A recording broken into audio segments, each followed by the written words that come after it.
Muy bien.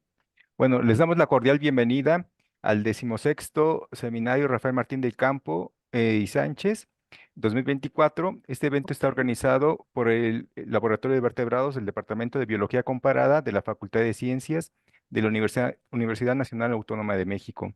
Dicho evento se celebra del 2 de abril al 24 de septiembre de 2024 y hoy tenemos un gran invitado, el doctor Cuauhtémoc Chávez, quien nos brindará la conferencia de métodos para el monitoreo del jaguar en México. En este momento, la doctora Kathleen Babb le hará su presentación. Adelante, doctora. Buenas tardes. Gracias por asistir a este 16º seminario Rafael Martín del Campo.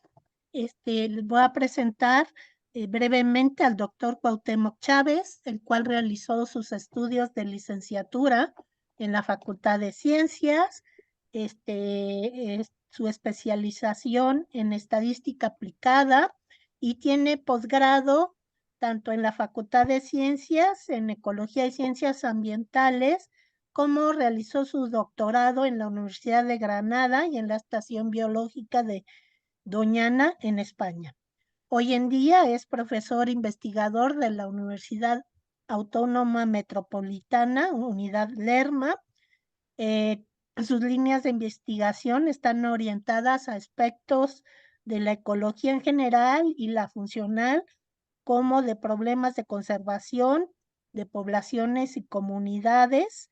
Es experto en temas sobre carnívoros en peligro de extinción, sobre cuestiones del papel de las áreas naturales protegidas, entre otros aspectos.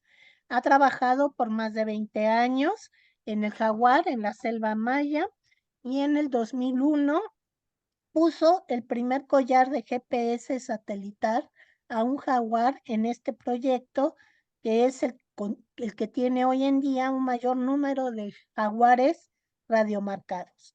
Actualmente estudia en diversas partes del país las interacciones entre los carnívoros, presas y humanos, por diferentes métodos, sobre todo aquellos que no son invasivos. Trabaja además aspectos de la ecología de murciélagos en las selvas secas del Pacífico y centro de México. Ha publicado más de 100 artículos y en revistas prestigiadas y en libros, así como ha formado a muy diversos estudiantes, desde postdoctorados hasta de licenciaturas.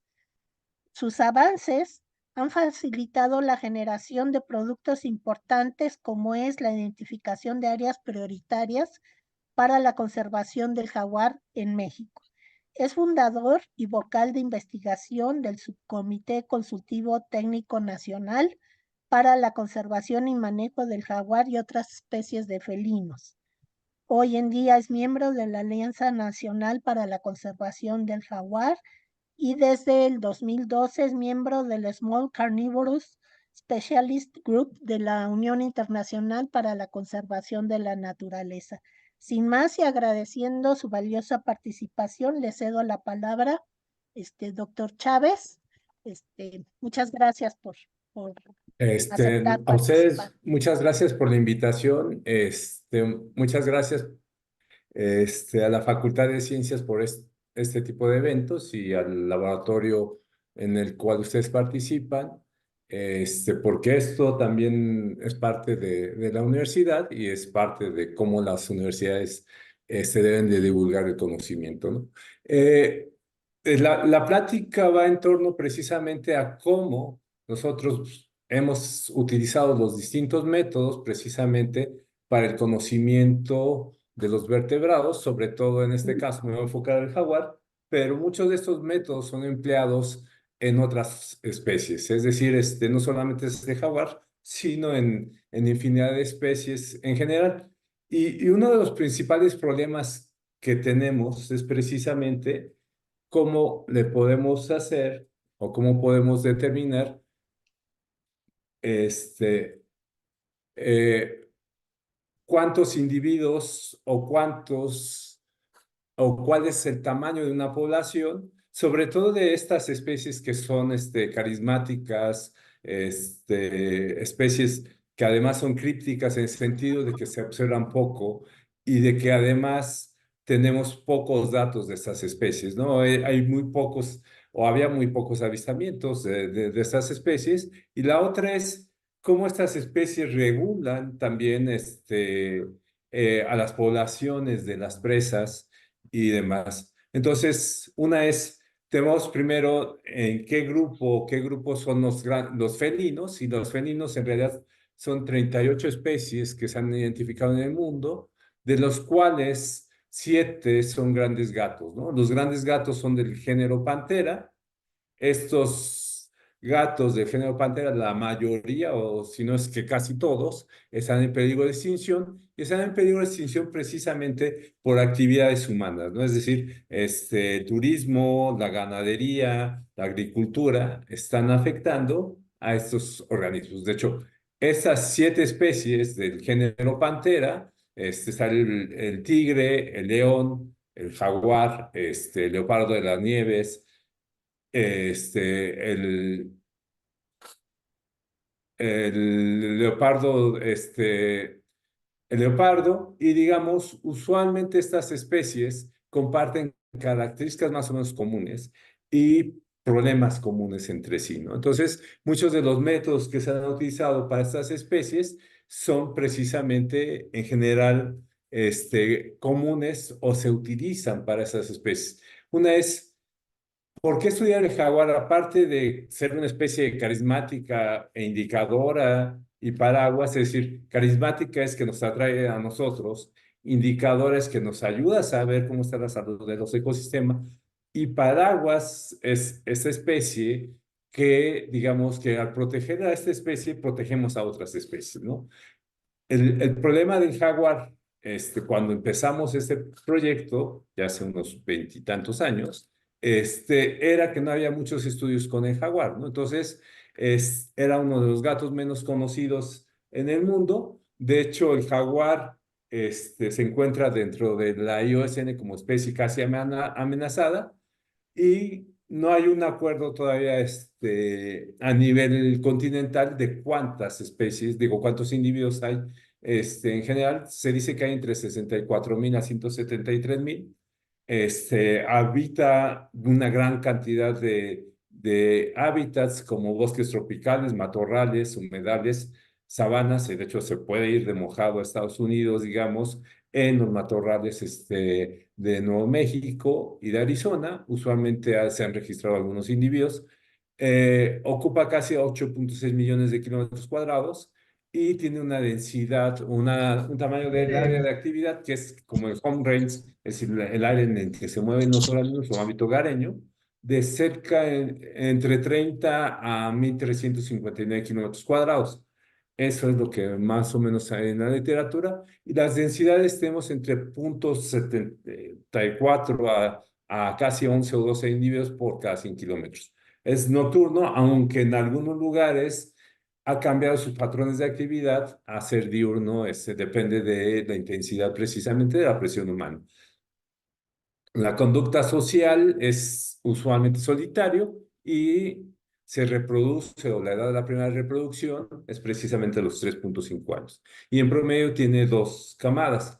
Pero ¿cuál es el conocimiento que hay? Y si vemos esta revisión precisamente hecha por Sanin sobre los gatos en general en el mundo, vemos que el jaguar en esta parte que es Panthera onca, pues tiene muy poco conocimiento. El tamaño del círculo, entre más grande sea, es un mayor conocimiento de la especie.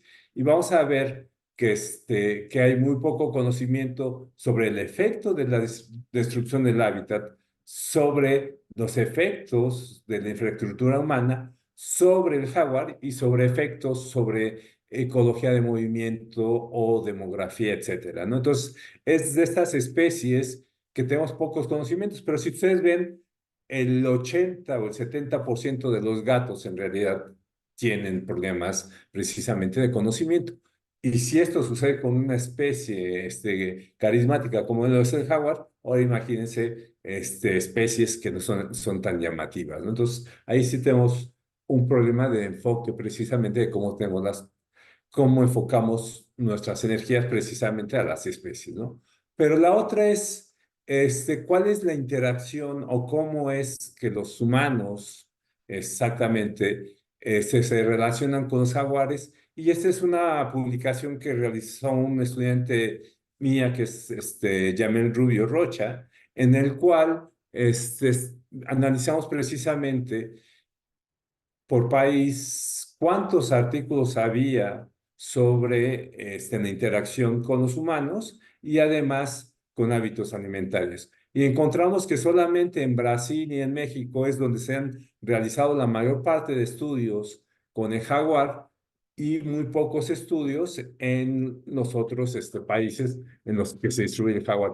El jaguar se distribuye en 23 países, entonces sí es un porcentaje relativamente bajo de estudios como tal, y son dificultades que tenemos con muchas otras especies, ¿no? Pero ¿cómo son estos estudios? La mayor parte de alimentación es sobre consumo de presas, sobre algunas cosas de depredación o las características de los ataques. Y la otra es precisamente la interacción con los humanos, y muchas veces, y la mayor parte de estos estudios son sobre la percepción de los humanos hacia los jaguares o el impacto de las actividades humanas sobre los jaguares. Entonces, tenemos dos áreas en las cuales podemos analizar cómo nos estamos relacionando con los jaguares en general, ¿no?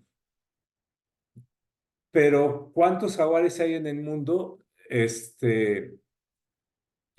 Hay estimaciones que hay entre 29.000 a 350.000 jaguares, digo, 29.350.000 jaguares en el continente americano, o esta estimación es en el 2015, hay ahorita unas actualizaciones de esta estimación, pero la otra es que el jaguar en México, por ejemplo, es una especie marginal, ¿no? Es decir, estamos en el límite de su distribución. La mayor cantidad de sus poblaciones se encuentran en el Amazonas. De hecho, la mayor cantidad de individuos, casi la mitad de los jaguares en el mundo, se encuentran en el Amazonas. Y hay 32 subpoblaciones, de las cuales 5 a 7 subpoblaciones se encuentran en México, y muchas de estas probablemente están en serio peligro de desaparecer. Se considera extinto en El Salvador y Uruguay, es decir, que fue extirpado por acciones de cacería, sobre todo en El Salvador, y en Uruguay también hubo una campaña en contra de los jaguares, y digamos, se encuentra hábitat, pero no hay reportes recientes de jaguares en estos sitios, ¿no? La otra es precisamente cómo están las subpoblaciones y cómo se encuentran estas subpoblaciones. En México, dependiendo del autor, tenemos 4 subpoblaciones, que sería la del Pacífico, la de Tamaulipas, la del Golfo de México, que es en esta parte de Laguna de Términos y demás, y la de la selva maya, que se conecta precisamente con la parte de Chiapas, y demás, ¿no? Y es precisamente cómo se encuentran estas subpoblaciones de jaguar y demás. Vamos a ver precisamente cómo es que la tecnología nos va a ayudar a estimar, uno es dónde están, pero la otra es cómo podemos estudiarlos. Y este es precisamente un ejemplo de cómo nosotros podemos tener diferentes tipos de tecnología, y es primero es un sistema o una serie de componentes que nos ayudan a analizar la presencia, la ausencia o cómo se encuentran las poblaciones. Ese sistema de distintos aparatos nos van a ayudar precisamente a desarrollar una metodología, y después tendremos que analizar esa información que tiene esos componentes, ya sea enviados a la computadora o registrados en tarjetas y después hacer un análisis de esa información a través de bases de datos o de sistemas de información geográfica y además alguna serie de algoritmos y métodos que nos ayudan precisamente a ver cómo están estas especies. Actualmente se están haciendo algunas cosas ya de inteligencia artificial para el procesamiento de las imágenes, para identificar a los individuos y además para el análisis de los datos, ¿no? Entonces, esto nos va a aportar precisamente información acerca de cómo están. Entonces, existen una infinidad de métodos para tratar de hacer estimaciones, como las cámaras térmicas o termográficas. Estas cámaras termográficas tienen fácil unos 50 o 60 años para identificar precisamente rangos o temperaturas de calor y, digamos, uno podría identificar a las especies dependiendo precisamente de la emisión de calor y calibrando esto con la cantidad de calor emitida por la especie que nosotros estamos estudiando, ¿no? Ahora ya se pueden utilizar, de hecho, drones con estas cámaras termográficas, claro, valen bastante dinero y, digamos, ese es el principal problema que tenemos con el uso de esta tecnología. Es decir, tenemos una tecnología que es muy cara y que es muy difícil de acceder como tal. Tenemos otra tecnología que yo creo que también les van a hablar en estas pláticas que tienen o en las que van a asistir, que precisamente son los audiomods. Los audiomods es una tecnología relativamente barata, cuestan 120 o $125 cada uno de estos aparatos y lo que hacen es registrar los sonidos, es decir, las vocalizaciones o los llamados o todos los sonidos ambientales se pueden registrar ahí, se almacenan en una tarjeta y ya uno puede identificar precisamente los patrones con estos audio mods. Entonces, existen algunas otras tecnologías como registrar la presencia de especies de aves, por ejemplo, con cámaras de paso o con cámaras en las cuales estamos evaluando eso. Existen otras tecnologías como las PTAG, es decir, marcas electrónicas que nos ayudan precisamente a verificar los recorridos o saber los recorridos de los animales en tiempo real en determinado momento.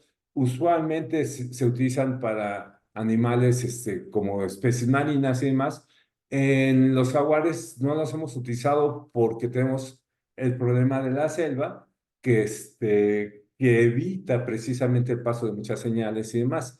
El G, por ejemplo, es radiotelemetría convencional con VHF, que es un radio que emite una señal a una cierta longitud de onda, y tenemos un receptor que es el que recibe esa señal. Para todo esto, o para estos últimos que tenemos, ejemplos, tenemos que capturar al animal para poderlos monitorear, ¿no? Entonces, eso implica ciertas condiciones o ciertas características que necesitamos empezar a definir, ¿no? Y les digo que ahora también se ha tratado de hacer seguimiento con VHF con vehículos no tripulados, es decir, los drones, ¿no?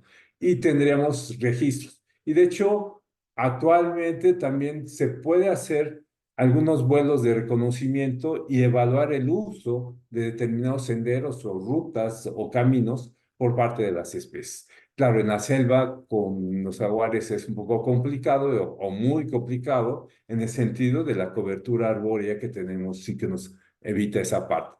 Pero una es cómo es la estimación de estas especies y cómo es que podemos realizar una estimación adecuada del tamaño poblacional de estas especies.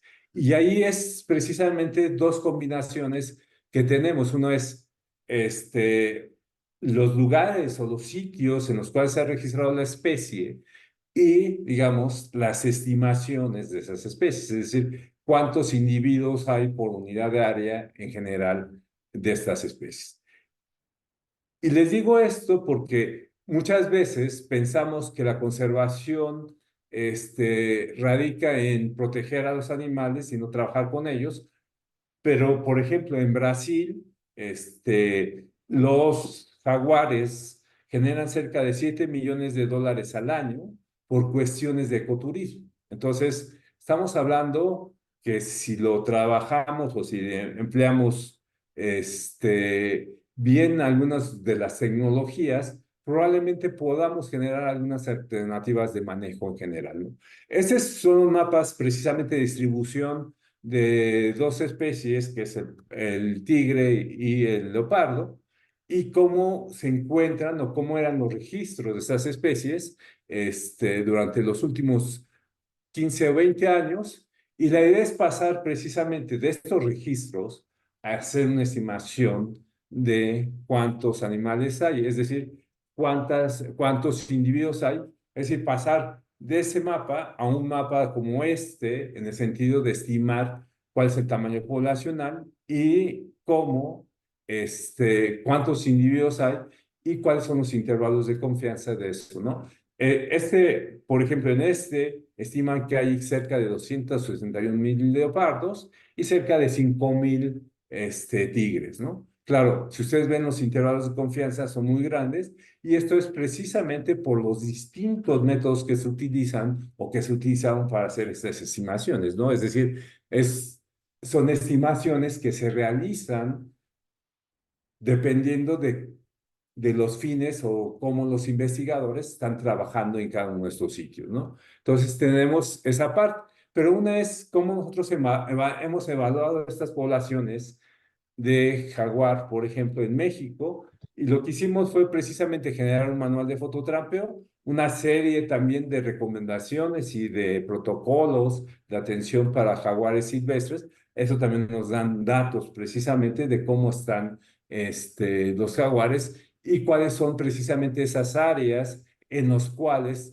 empieza a haber esa interacción negativa entre los humanos y los jaguares.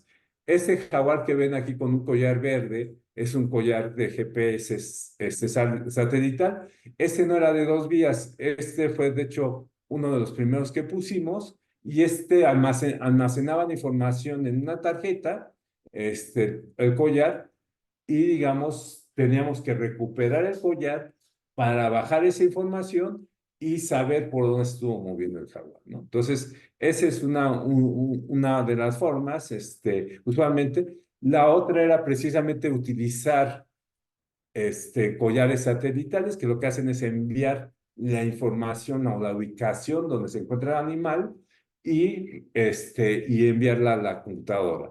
Esa tecnología igual tiene 60 años o más. El problema mucho de la tecnología satelital era precisamente en la topografía, saber las diferencias en altitud o que hay entre los distintos individuos, ¿no? Es decir, podría estar en el cerro o podría estar abajo, sobre todo si hay pendientes muy pronunciadas, ¿no? Y ese es uno de los graves problemas que había con esa tecnología. El otro problema es identificar a los individuos, es decir, saber cómo se encuentran estos individuos y cómo los podemos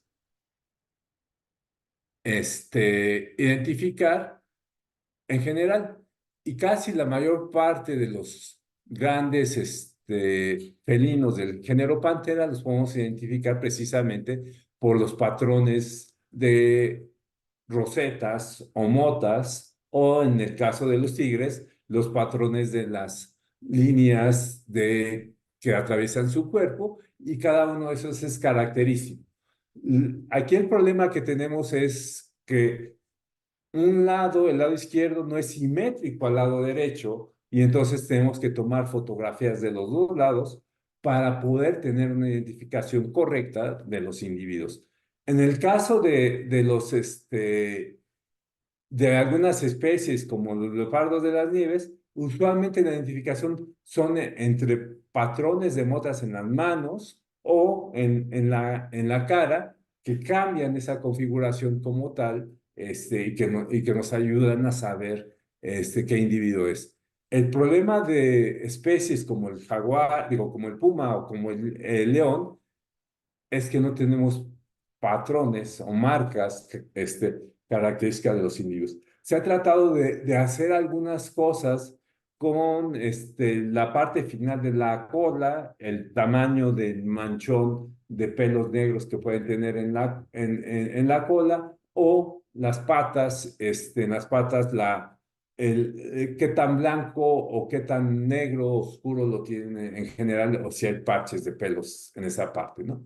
En el caso de los leones, por ejemplo, cómo se encuentran los bigotes, y cómo estos bigotes tienen ciertos patrones. Pero si ustedes ven, pues todo tiene que ser como más o menos ideal en el sentido de cómo poder tener una foto o una imagen de un animal en vida libre y que salgan estos patrones en general, ¿no? Y ese es uno de los problemas que nos enfrentamos. Entonces, lo primero que tratamos de hacer era precisamente ponernos de acuerdo para evaluar la presencia y ausencia del jaguar en México. Y además, para tener, digamos, el mismo sesgo o sesgos relativamente parecidos. Y después generamos también un protocolo de fotorampeo para tratar de hacer las estimaciones de jaguar en México. Hemos tenido también algunos protocolos para la dieta de los jaguares, es para tratar de saber de qué se alimentan.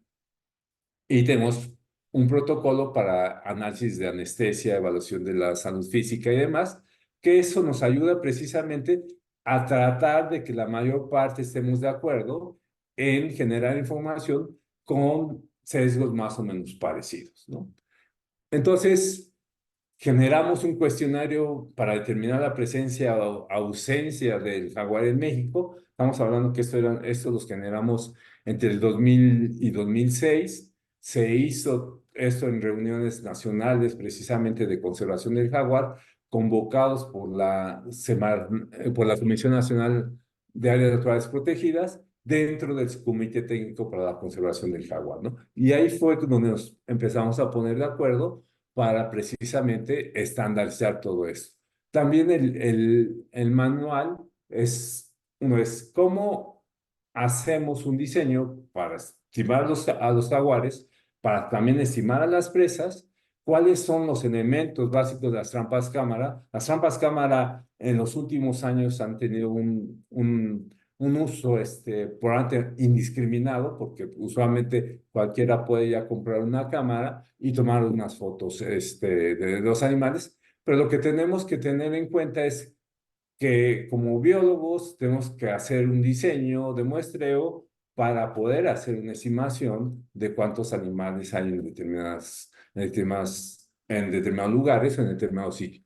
Y entonces se generó precisamente el Censo Nacional del Jaguar y sus presas, y también se generó esa información de cómo hacer las bases de datos. Y la otra es cómo ordenamos las fotografías obtenidas en general. Y después un análisis de esta información. Primero, uno es buscar evidencias de la especie, ¿no? Entonces, tenemos que saber cuáles son las huellas o cuáles son los rastros que dejan estas especies, verificar precisamente si esos rastros pertenecen o no a esa especie, y la otra es ver, también podemos observar los pelos o restos precisamente de pelos. De hecho, hay unas trampas de pelo que son cerdas de metal, estos cepillos de metal que hay, y que los animales se pueden raspar ahí, y con el folículo y con el pelo podemos identificar qué especie es, ¿no? La otra es también, las entrevistas son importantes porque eso nos da información acerca de dónde se pueden encontrar estas especies y demás, y además las podemos georreferenciar y saber esta incidencia o presencia de estos animales. Las cámaras trampa, como dije, son elementos que nos han ayudado últimamente para saber la presencia de muchas especies, no solamente de jaguares, y es un mecanismo que tiene un flash o una serie una serie de luces que nos van a ayudar precisamente a iluminar al objeto en las noches que vamos a identificar. Tiene un sensor de luz, un sensor de movimiento, tiene un menú y tiene una forma de programar. Usualmente ya se pueden programar también vía Wi-Fi o, de hecho, hay algunas cámaras que ya se pueden enlazar entre ellas para poder enviar información. El problema es que, digo, los jaguares se encuentran en ambientes que no tienen celulares, ¿no? Si no, ya tendremos ahí jaguares con un celular comunicándose entre ellos y diciendo que ahí viene el biólogo o cualquiera de esas cosas, ¿no?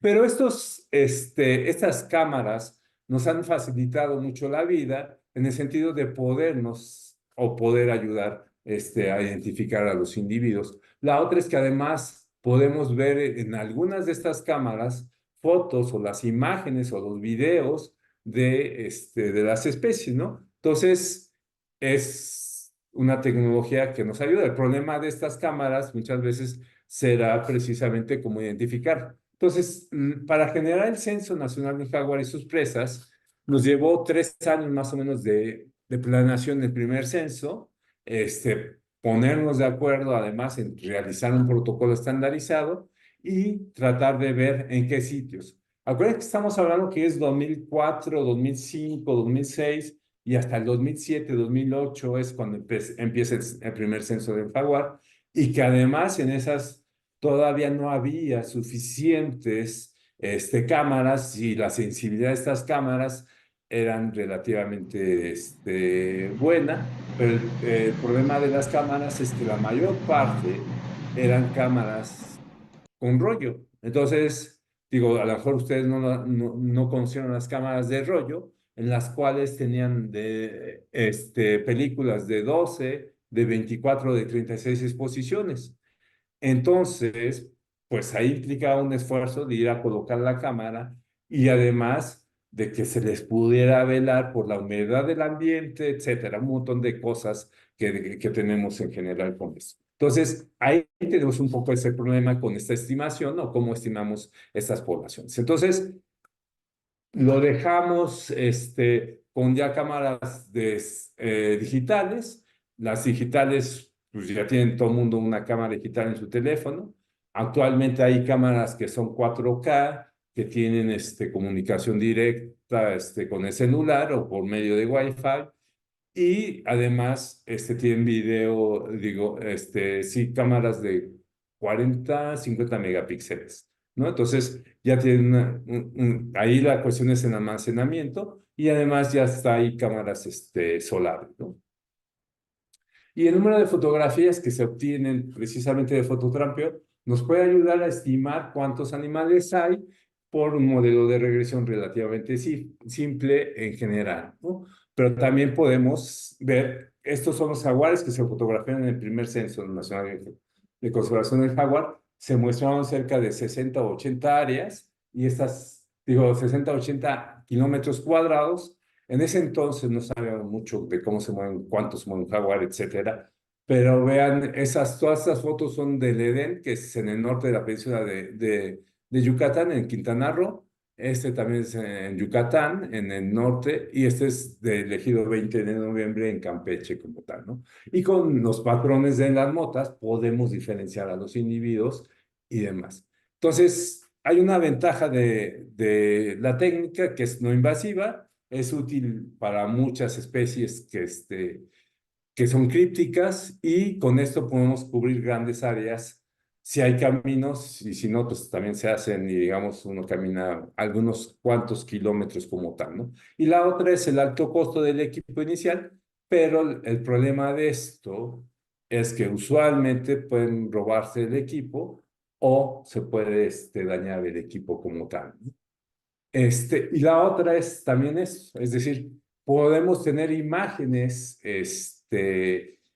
sobre respuestas, etcétera, o el animal se mueve mucho. Ya no hay cámaras ahorita en el mercado, por ejemplo, de flash, solamente son puras cámaras infrarrojas o de luz blanca que nos van a ayudar a eso. Entonces, lo que podemos ver muchas veces son fantasmas por el movimiento de los jaguares.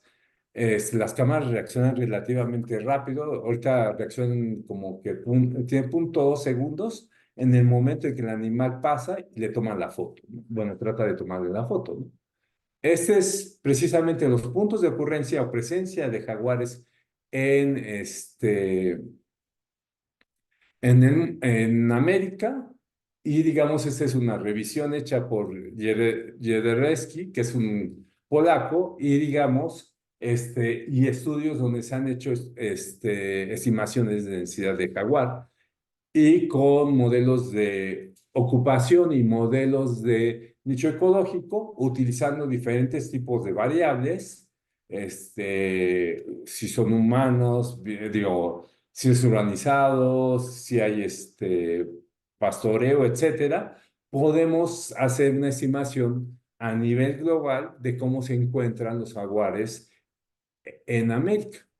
Y esto es lo que obtuvieron estos investigadores, es decir, encontraron que las poblaciones de jaguar podrían estar entre, digo, las poblaciones podrían estar la mayor parte en Brasil, como lo hemos visto, y que en algunos lugares tendrían hábitat probablemente potencial de jaguar, por ejemplo, hasta la Florida. Nunca se ha registrado jaguar en esa parte. Y la otra es que tampoco en Cuba ni nada de eso. Eso es un efecto precisamente de cómo se utilizan este tipo de algoritmos y que hay que irlos calibrando y demás, ¿no? Entonces lo que hicieron fue precisamente quitar aquellos puntos o aquellos lugares en los cuales no ha habido registros de jaguar y ajustaron precisamente estos. Y si ustedes ven, la mayor cantidad de jaguares se encuentran en esta parte de América, en el Amazonas, y los jaguares de México son marginales y con densidades relativamente bajas, de menos de un individuo en el Pacífico Norte, es decir, de Nayarit hasta Sinaloa, Sonora, y las más altas poblaciones probablemente se encuentran en la península de Yucatán.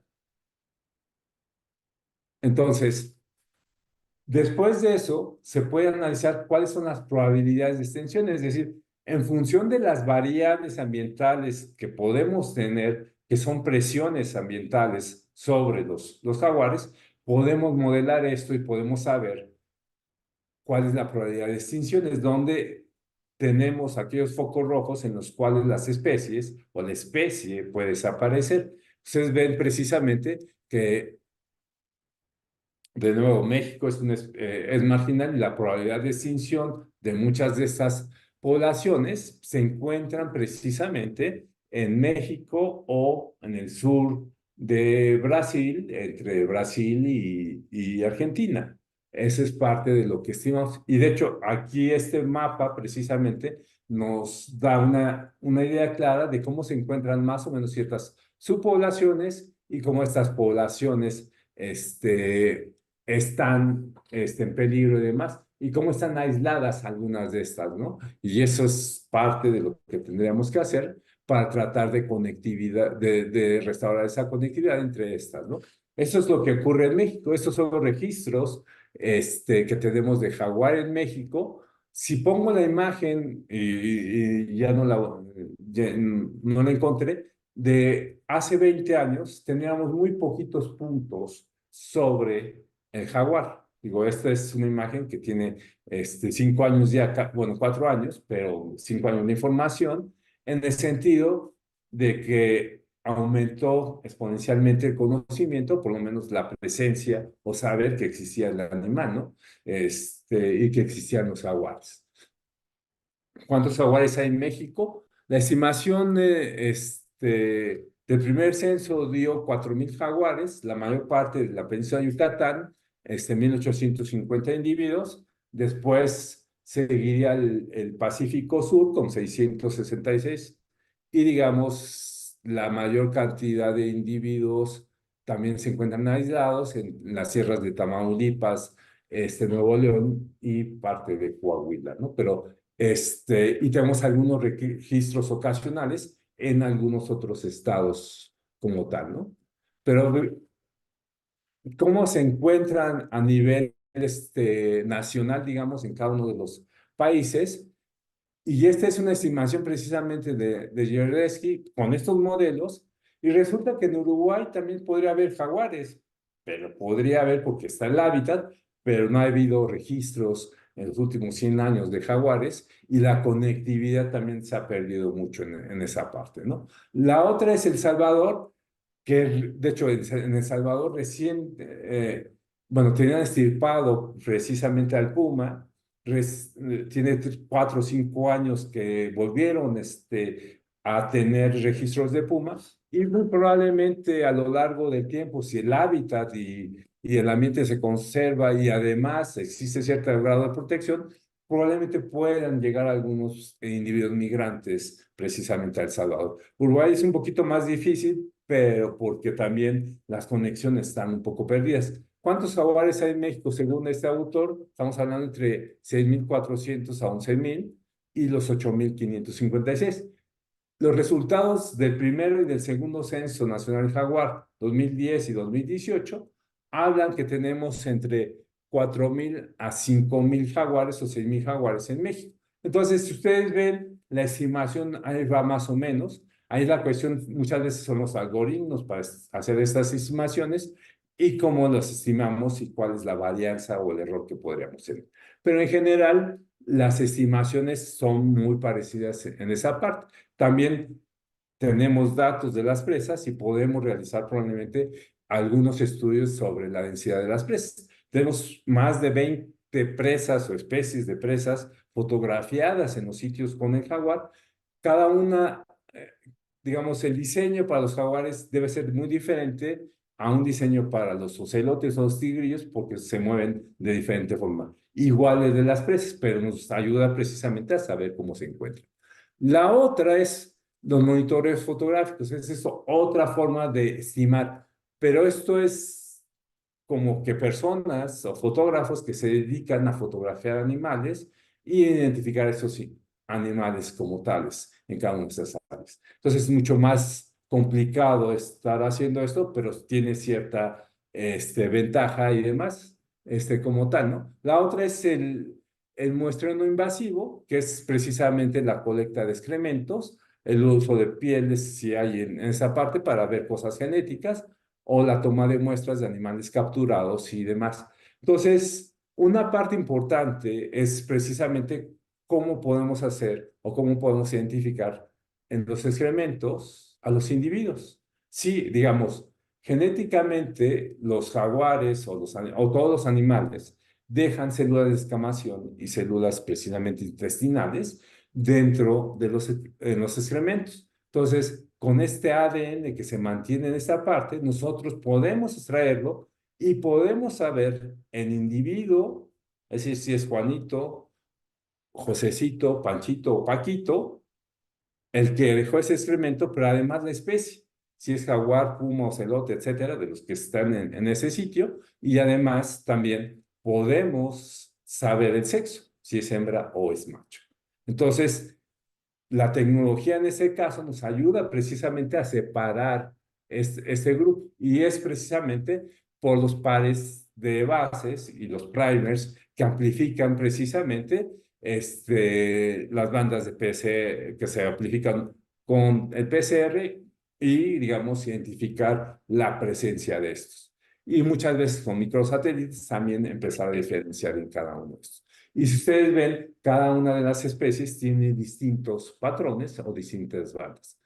Y esta es precisamente la comparación entre animales de cautiverio con animales silvestres. Y estos son datos que colectamos precisamente en la península de Yucatán de jaguares colectados en el campo y la comparación precisamente de estos datos.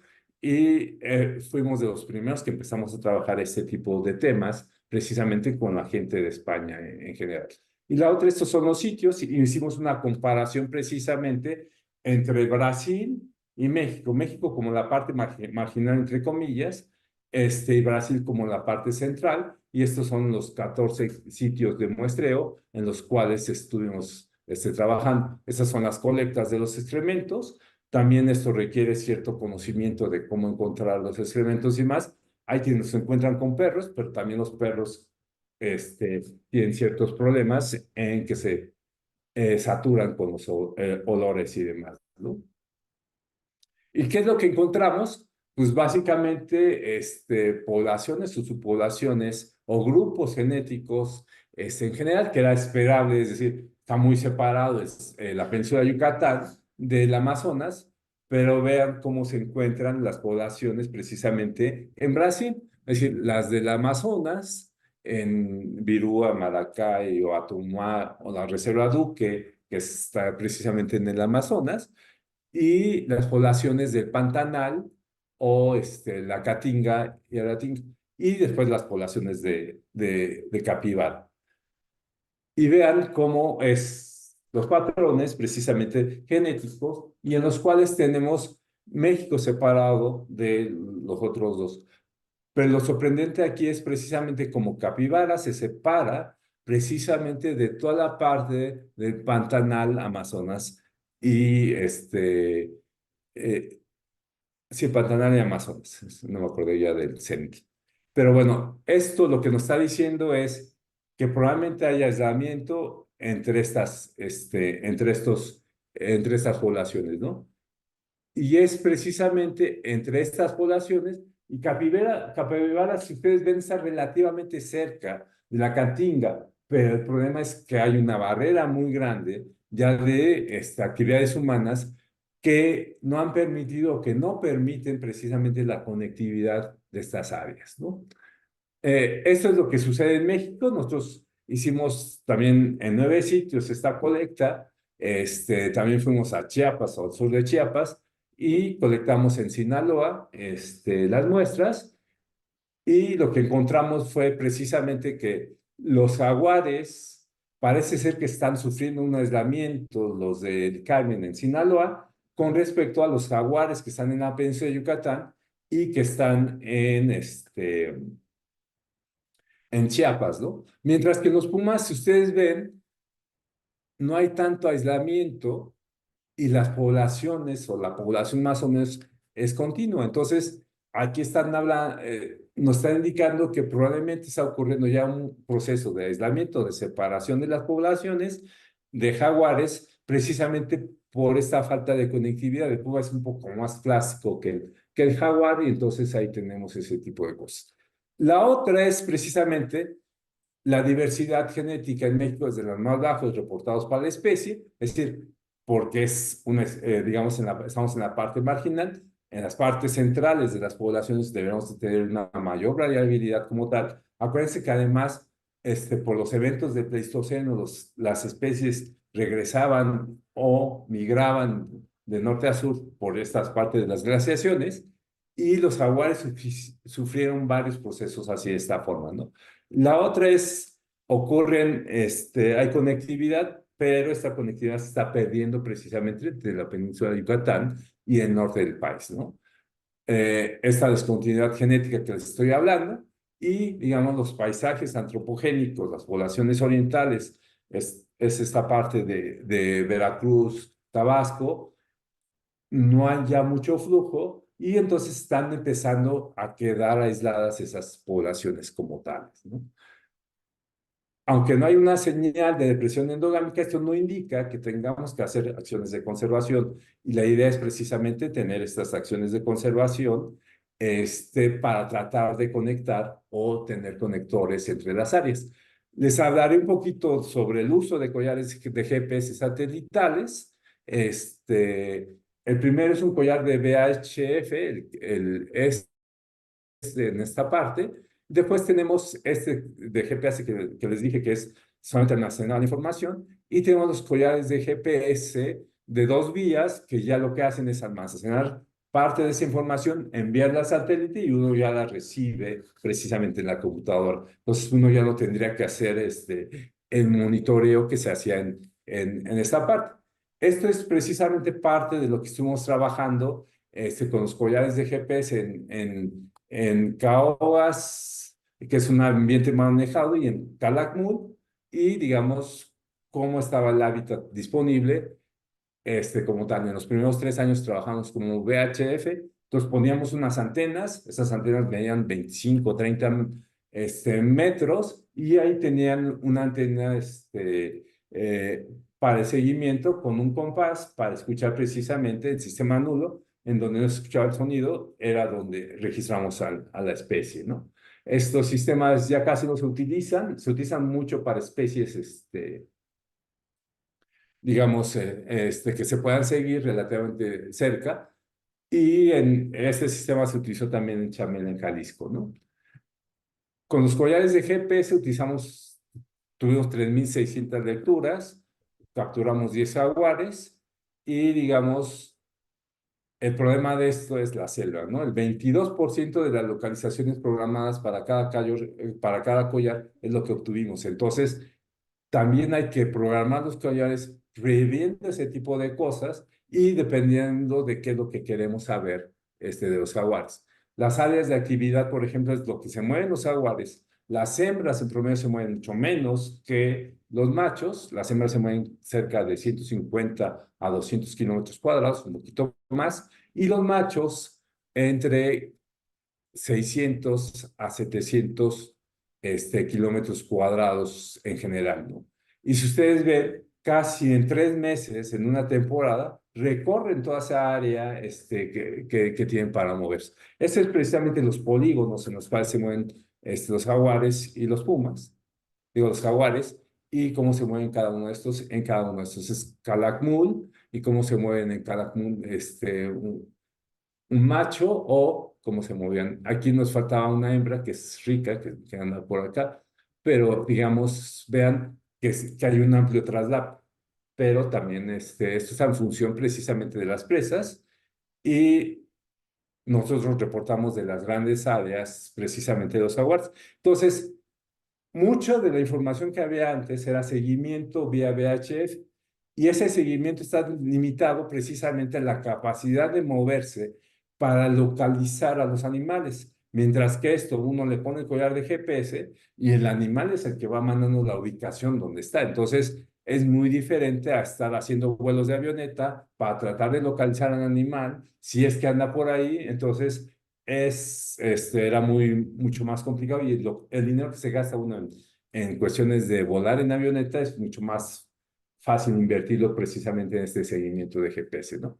Ya como una parte final es que las trampas cámara nos ayudan precisamente con conocimiento previo y evaluaciones o saber qué es lo que ponemos. Pero necesitamos tener cierto conocimiento para poner las cámaras, dónde ubicarlas, etc. Las cámaras son relativamente baratas a comparación de otros sistemas y, digamos, son fáciles de implementar en general. Los errores, pues, muchas veces serán en esta parte de cómo ponemos la cámara y hay que estarla revisando, etcétera, y cuidando que no crezca la vegetación que nos pueda activar la cámara y demás. La confiabilidad, pues dependerá precisamente si podemos poner un sistema doble de cámaras para poder fotografiar a los dos lados y con eso identificar a los individuos, ¿no?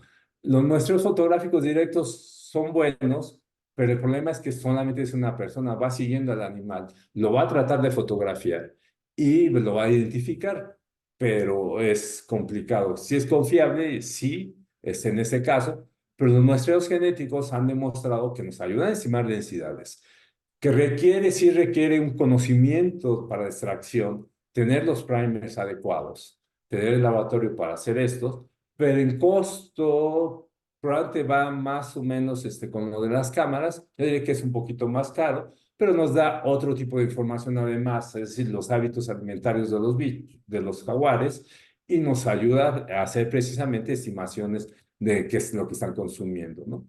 Hay sesgos, sí, usualmente si es puro pelo el excremento, pues va a ser mucho más difícil de saber qué especie es a comparación de materia fecal sólida. El problema es que si tenemos materia fecal sólida, pues no vamos a tener muchos elementos para identificar qué presas consumir, ¿no?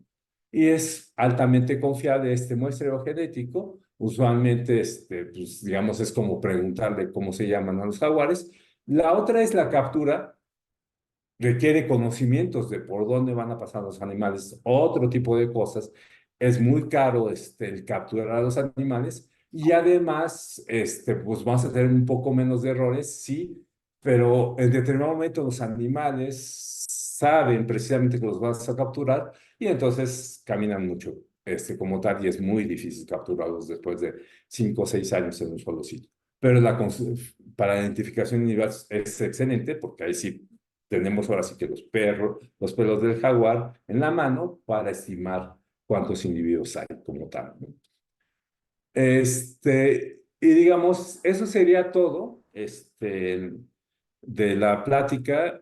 Terminé a tiempo. La última diapositiva era precisamente cómo utilizar los mecanismos, es decir, son diferentes tipos de sensores, cómo los medimos, a qué escala los vamos a medir, si van a ser en la vía terrestre o si son censos aéreos o si vamos a hacer procesamiento de imágenes, utilizar PITAG o utilizar marcas de los animales. Se pueden utilizar sensores precisamente como seguimientos, como triangulación, que es esta parte de radiofrecuencias o VHF, o con satélites, estos collares satelitales y digamos, o collares de GPS y digamos, monitorear esta parte. Y la otra es un procesamiento posterior. Ahora con las cámaras se están haciendo, de hecho hay ya varias plataformas para procesar más de 5,000 o 10,000 imágenes que tenemos precisamente del fototrampeo. Ahora el censo está ocupando, en este tercer censo que le estoy diciendo, estamos ocupando 40 cámaras, 30 básicas y un área casi de 200 kilómetros cuadrados, a comparación de los 81 kilómetros que utilizábamos como tal en el inicio, y la otra es el tiempo.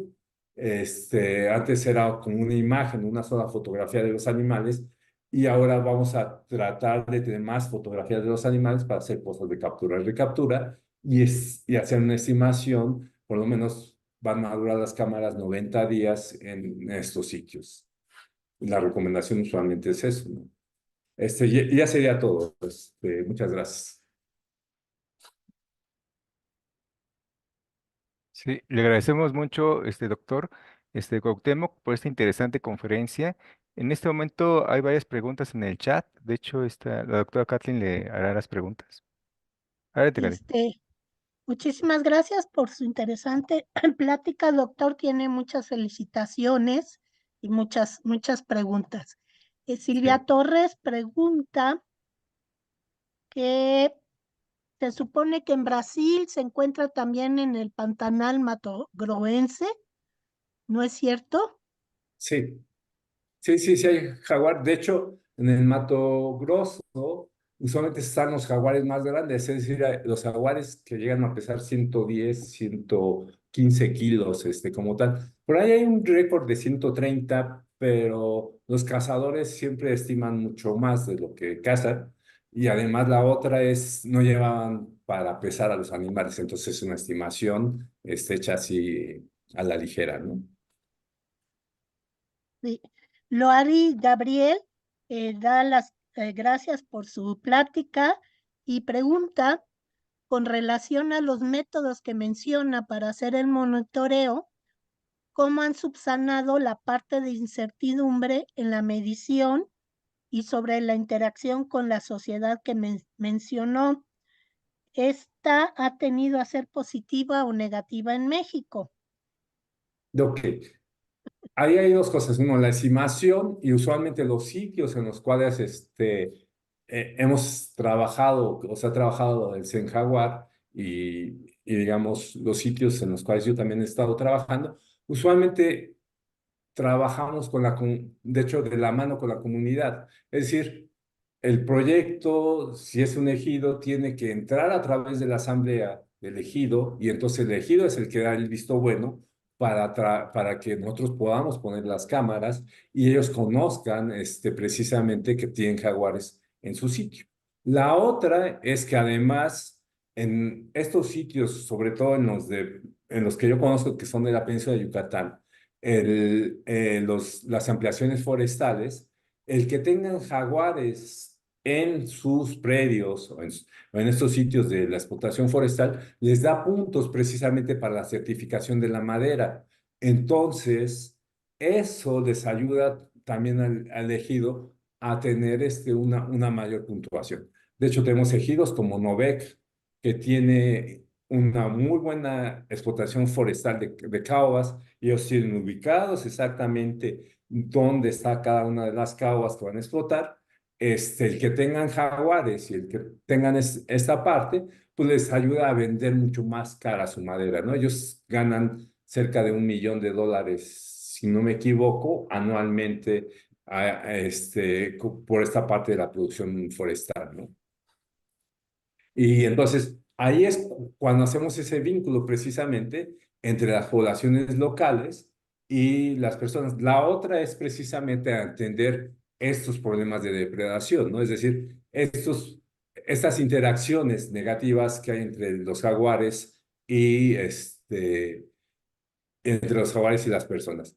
Los jaguares no están pensando o no piensan que es una vaca que se tiene que alimentar y de esa vaca ya le quitó al ejidatario parte de sus recursos, ¿no? Los jaguares ven precisamente a las vacas o los borregos o lo que se puedan alimentar como presas. Y cuando hay pocas presas, pues es cuando ocurren estos eventos de depredación.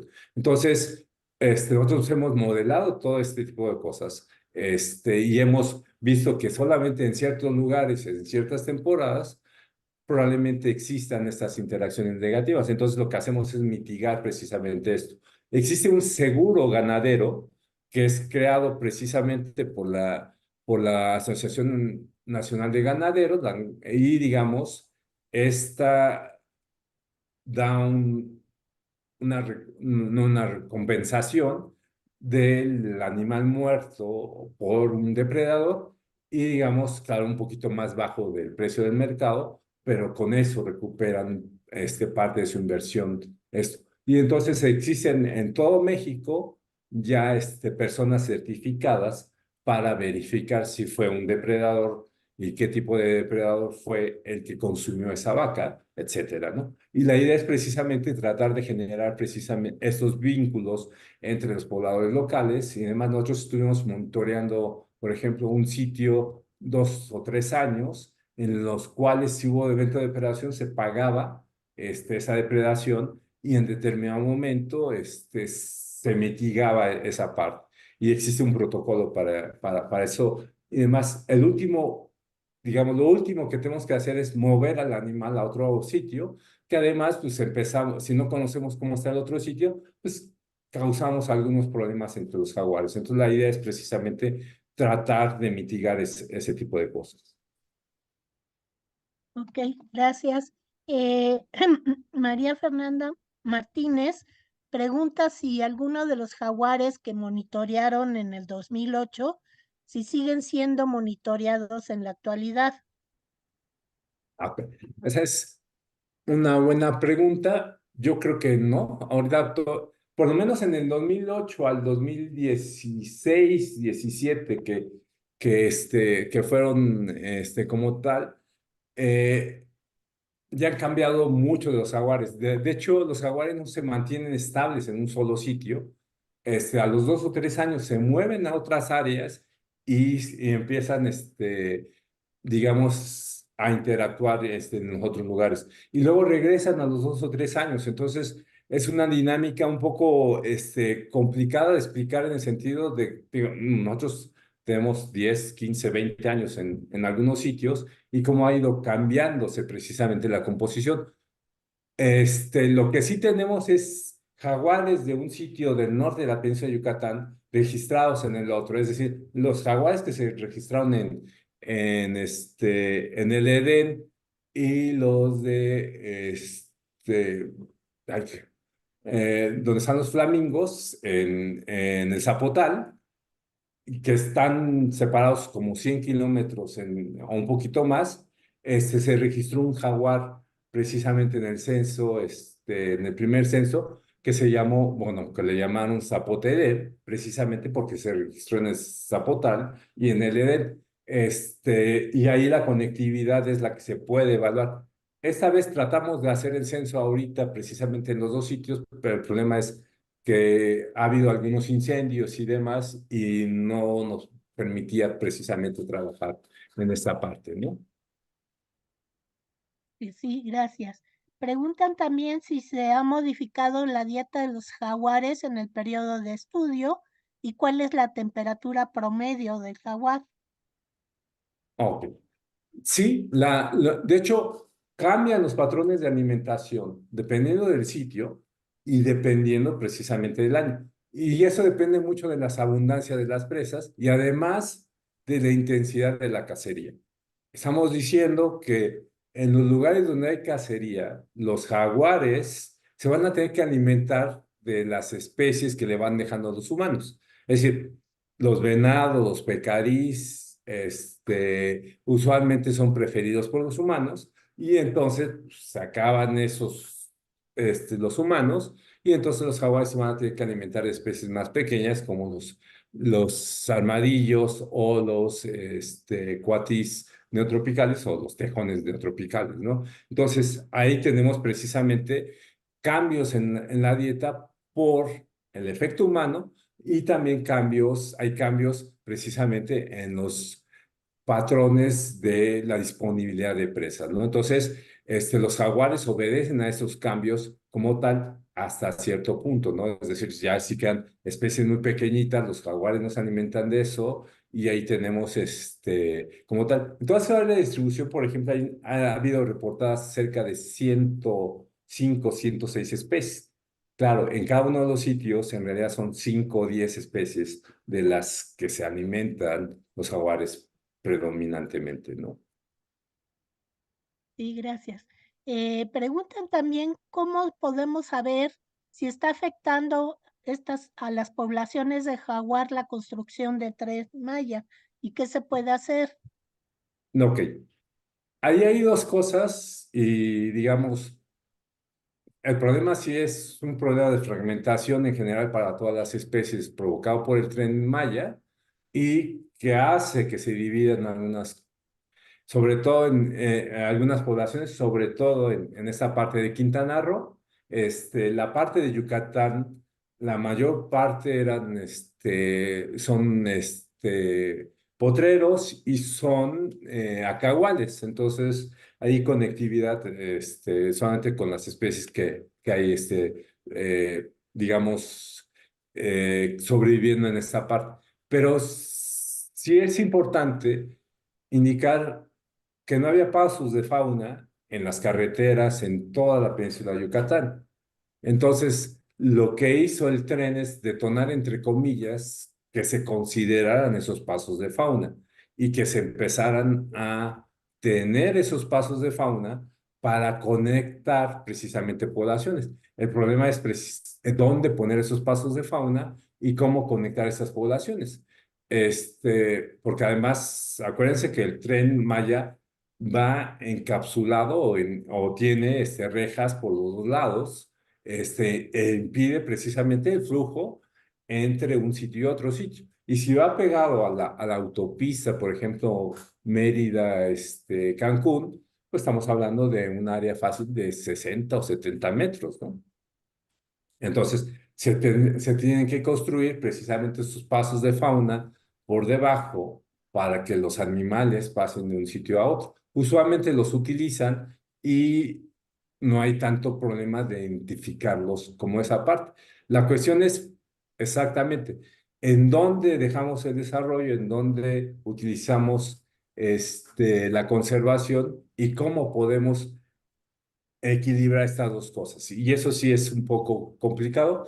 Eso tendríamos que nosotros dar las herramientas para cuando sucede X o Y casos y con eso precisamente aplicar el mejor conocimiento científico que tengamos sobre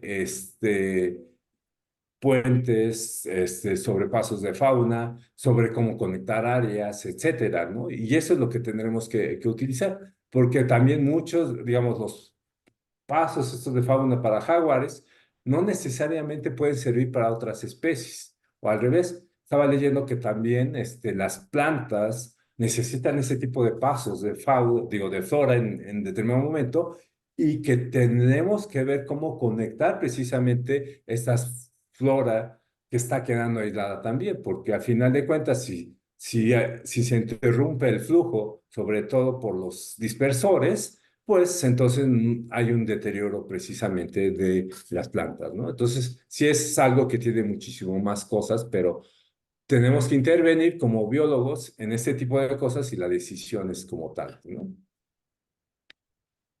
Gracias. Hay varias preguntas sobre el uso de collares. Ujú. Una es si estos pueden afectar el bienestar del individuo, si los estresa, etcétera. ¿Y qué marca de collar han utilizado y cuál es la vida de un collar, la vida útil? Ok. A ver, los collares, por regla, tienen que pesar menos del 10% del peso corporal de un animal. Y eso lo vemos precisamente con nuestra ropa, ¿no? Es decir, nuestra ropa debe pesar para que nos sintamos a gusto, pues más o menos eso, un poquito menos. No vamos a andar cargando cadenas o cosas muy pesadas, porque no nos cambia precisamente nuestros hábitos. El collar, lo más pesado del collar es la batería. Y la batería es precisamente una batería tipo D, de las grandotas, y esa batería es lo que pesa más. Los collares andan entre 800 a 1,200, depende de la especie, digo, para jaguares más o menos andan en esa parte. Un jaguar llega a pesar, en promedio 54 kilos, entonces, pues está dentro del rango, como tal. La otra es si se les atora o no se les atora y si les estresa, etcétera, ¿no? Sí, les podría estresar el collar en determinado momento, pero es lo mismo como ustedes o que utilizan collares o utilizan X cosas. Al principio, pues se sienten incómodos y después de determinado tiempo se van acostumbrando, como tal, ¿no? Hay jaguares que dejan el collar, o sea, es decir, cuando uno se los quita o lo recupera, lo dejan intacto, es decir, sin ningún rayón, muy fuerte, cualquiera de las cosas. Y hay otros jaguares que el collar, se ve todo maltratado. Entonces también es como el animal también reacciona a ese tipo de cosas, ¿no? Entonces tenemos una variación o variabilidad en esa parte, pero sí es importante, eso de cuidar precisamente la integridad del jaguar y que el collar le quede adecuadamente como tal. Porque muchas veces, si está muy apretado, sí le va a dejar una marca o le puede provocar algunas cosas. Siempre en este tipo de proyectos estamos a la par con los veterinarios y los veterinarios también, colaboran con nosotros precisamente en dormir a los jaguares, en cómo podemos calcular los pesos, etcétera, todo ese tipo de cosas, ¿no? Gracias. Tiene muchas felicitaciones por su conferencia tan integrativa e interesante y por la actualización de los diferentes métodos de censado. Por ahí, Gabriela Arriola pregunta si hay registro de jaguar en Hidalgo. Sí, hay un registro de hace como 4 o 5 años en los mármoles, de hecho. Y ahorita, creo que ese sitio o por ahí en esa parte, se están poniendo o ya se terminaron de poner las cámaras del tercer censo nacional en Jaguar, en ese sitio para poder tratar de hacer una estimación de jaguares en esa parte. Son de los sitios que conocemos que son marginales en cuanto a las poblaciones o subpoblaciones de jaguar y que tenemos que saber cómo se encuentran estas. Ok, gracias.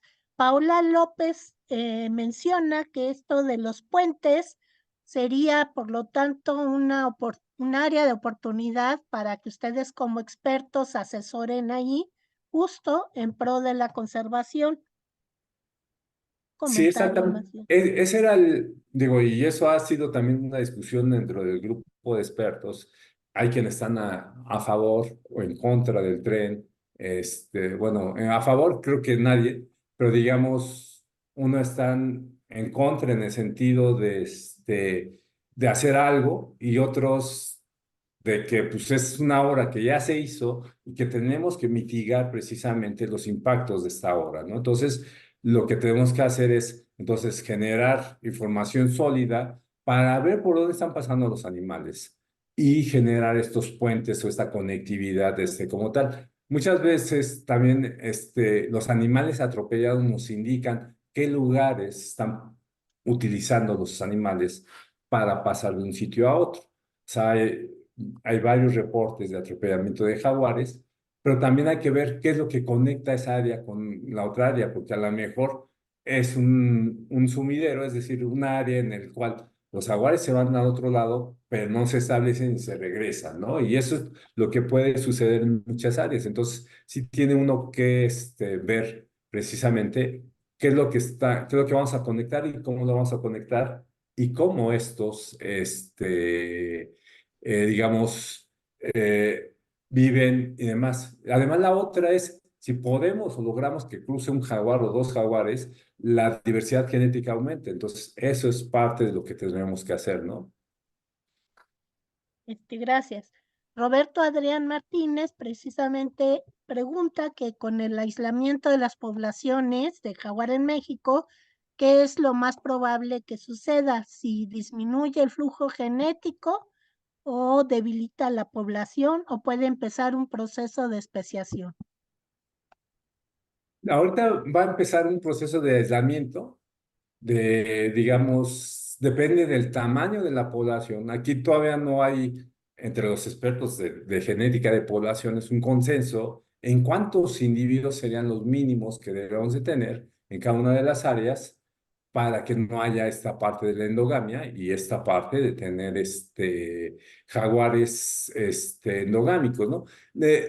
Pero sí lo que tenemos que tratar de evitar es precisamente, o tratar de hacer es poner esos corredores entre áreas naturales protegidas o entre ambientes manejados en los cuales los jaguares puedan alimentarse y moverse de esa parte. Un jaguar en una noche puede moverse 20 kilómetros fácilmente y pasar una zona de cañaveral bastante cerrada, relativamente fácil, pero tendrá que tener un sitio donde alimentarse o donde hay presas en las cuales se pudiera alimentar y demás. Entonces, sí se puede empezar a generar. De hecho, tenemos hay un estudio como en la Alianza Nacional de Conservación del Jaguar, precisamente de los corredores potenciales que hay entre las unidades de conservación del jaguar en México. ¿Y si están funcionando algo más o menos bien estos corredores? Lo que estamos haciendo ahorita es, uno, decretar las reservas que se puedan decretar y la otra es empezar a generar áreas destinadas voluntariamente para la conservación y evaluar el papel funcional precisamente de estos corredores.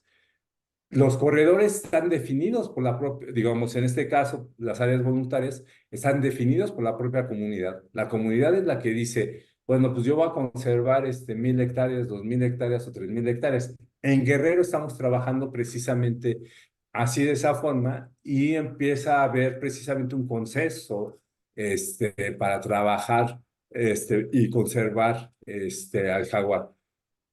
Es complicado, sí, pero ni modo, o sea, es algo que tenemos que trabajar. Y ahí está Fernando Ruiz, que ha estado estrechamente colaborando conmigo, bueno, o yo colaborando con él, en el sentido precisamente de empezar a tener un área natural protegida. De hecho, en Guerrero teníamos 6 o 7 áreas naturales protegidas, todas menos de 5,000 hectáreas. Ahora ya se está tratando de decretar una de 10,000 o 15,000 hectáreas, otra de 20,000 hectáreas, y estamos tratando precisamente de conectar estas áreas, sobre todo en la Sierra Madre del Sur de Guerrero, ¿no? Que es algo que sí tenemos que empezar a ver, porque Guerrero es un foco rojo en el sentido de la conservación del jaguar, porque la conectividad se está perdiendo precisamente hacia el norte.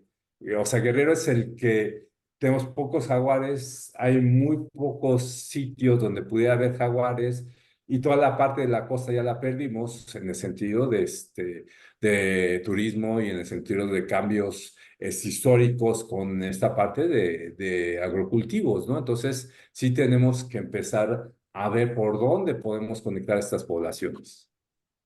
Muchas gracias. Esto en parte responde la pregunta de Gerardo Sámano, que preguntaba de los registros de jaguares en el estado de Guerrero, que el jaguar es parte del emblema del escudo estatal de Guerrero. Sí, de hecho hay un baile que es el pendón, que es un baile precisamente de guerrero y es endémico y es un buen baile. Ahora ya también se les dice que esas danzas tradicionales pues ya tiene que ser piel artificial, ¿no? Es decir, antes lo hacían con pieles de jaguar y ahora ya que empieza a cambiar un poco esa dinámica. Pero sí es muy interesante el enfoque que le dan los guerrerenses precisamente a la conservación del jaguar y cómo ellos lo ven parte de su cultura, ¿no? Como tal. Claro, ok. Y ya para no cansarlo, y la última pregunta, la doctora Hilda León pregunta en la transformación del uso del suelo para habitación, comunicación, comercio, etcétera, en especial para Quintana Roo, ¿también afectan y han afectado a las poblaciones de jaguar? Sí, de hecho, hay un problema en toda esta parte de Playa del Carmen hacia Cancún, porque toda la parte de la costa está quedando aislada, está quedando separada precisamente de la parte ya más adentro de selva, ¿no? La creación precisamente de estos núcleos o clústeres o grupos precisamente de casas o residenciales está empezando a fragmentar como tal esa parte del hábitat.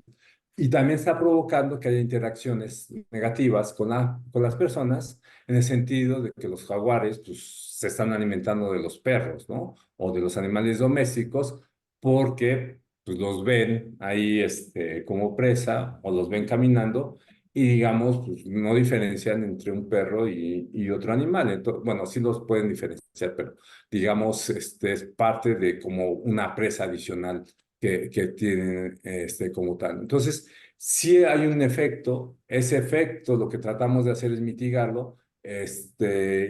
Digamos, hay un comité técnico en Quintana Roo que está trabajando a la par precisamente de la Secretaría de Medio Ambiente para precisamente tratar de mitigar ese tipo de impactos. Hay una persona de la Alianza, de la Alianza para la Conservación del Jaguar que se dedica precisamente a la conservación o a tratar de atender todos los casos de depredación o los casos que se ven jaguares en las casas de habitación para tratar de mitigar ese impacto, ¿no? Entonces, sí hay gente trabajando en el área, en esa parte, y digamos, ya hay una como brigada para atender ese tipo de casos, ¿sale? Muchas gracias, doctor. Ahí en la pantalla aparece cómo pueden comunicarse con el doctor si tienen interés.